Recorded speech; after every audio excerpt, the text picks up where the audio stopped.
आप सब एक चीज़ अपनी ज़िंदगी में मद्देनज़र रखें। आप सब अगर अच्छे ओहदों पर हैं, जिस तरह अकरम भाई ने इरशाद फरमाया, आप में से कोई टैक्स ऑफिसर्स भी हैं और पुलिस के महकमे से भी हैं, टीचर्स भी हैं, डॉक्टर्स हजरात भी हैं, तो ये बात याद रखिएगा कि ज़माना तालिब इल्मी में और ऑक्यूपेशन में आने के बाद फ़र्क होता है। पहले आप ऐसे बैठते थे, अब आप ऐसे होते हैं। इन्फ्लुएंस आ जाता है बंदे की ज़बान में, उसकी हैसियत बड़ी हो जाती है, कारोबार के कमाने के मसाइल उसको पड़ जाते हैं। स्कूल से तो बंक भी मार लेते थे, कॉलेज से भाग भी जाते थे, अब कहाँ जाएंगे भाग के, रोज़ी का मसला है। अब टाइम निकालना मुश्किल हो जाता है, घंटे दिन के 24 ही रहने, मसरूफियात बढ़ती जाएंगी। तो किस तरह ऐसा किया जाए कि मेरी ज़िंदगी से, मेरे ओहदे से दीन को कुछ फ़ायदा पहुँचे।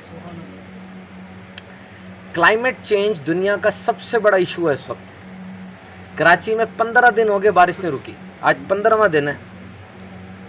कराची में तो बारिश होती नहीं थी, ये जो मेरे बुजुर्ग बैठे हैं मुझे बताएं, कराची में तो बारिश होती नहीं थी, बारिश अब बादल आती नहीं थी। इब्न इंसान ने अपनी किताब में लिखा है कि बादलों को पकौड़ों समोसों का लालच दे के कराची बुलाया जाता है, मजाक करता है।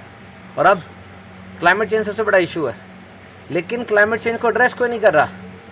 American president Donald Trump against था इसके, वो कहता था कोई क्लाइमेट चेंज नहीं है, ड्रामा है।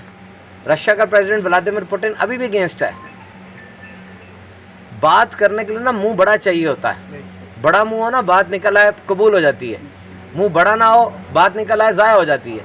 दुनिया के दो अहम तरीन इंसान, यूएसए, रशिया का और अमेरिका का प्रेसिडेंट मान ही नहीं रहा इसको, तो बाकी कैसे मानेंगे। जिसको हैसियत मिली उसको उस हिसाब से बात भी करनी चाहिए। वो गलत बयानी कर रहे हैं, लेकिन कौन पकड़े उनको। एक गुलूकार 10 साल लगाता है, मशहूर तरीन हो जाता है, दुनिया उस पर जान छिड़क रही होती है, उसके गाने पर गिर के बेहोश हो रहे होते हैं लोग।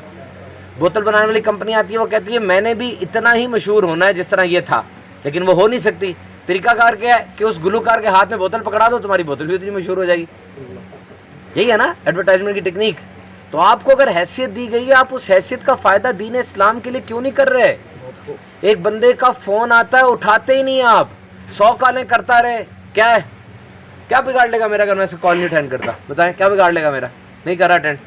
लेकिन अगर किसी प्राइम मिनिस्टर का या इलाके के एसएचओ का फ़ोन मुझे आ जाए, ऐसी तैसी मैं ना उठाऊं, और अगर नहीं उठा सका कॉल बैक करूं, वो ना उठाए तो मैं चला जाऊंगा थाने, सर सॉरी आपका फ़ोन आया था।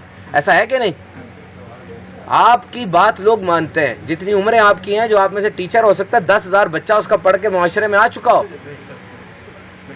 एक डॉक्टर है, ऐसी तैसी उसकी बात ना मानी जाए, क्यों नहीं बात मानेंगे डॉक्टर की। डॉक्टर का मरीज आया, डॉक्टर की माँ, डॉक्टर का बाप, डॉक्टर के रिश्तेदार, डॉक्टर का हमसाया, डॉक्टर के रिश्तेदार, सारे डॉक्टर साहब कहते हैं। वाहिद पेशा जिसके साथ साहब जरूर लगता है, बाकी किसी को साहब कोई नहीं कहता। इंजीनियर साहब नहीं, डॉक्टर साहब। क्या फायदा उठाया इस बात का आपने।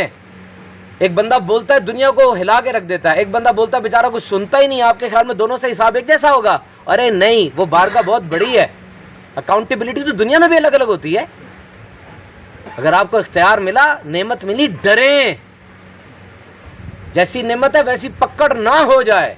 मैं ये नहीं कह रहा हो जाएगी, ना हो जाए, लेकिन आज दोपहर का ही बयान था मेरा जुम्मे का कि देखो, दूध को लीटर में तोलते हो, आटे को किलो में तोलते हो ना, अमाल को जर्रों में तोला जाएगा। जर्रों से मुराद रह ना जाए कुछ भी।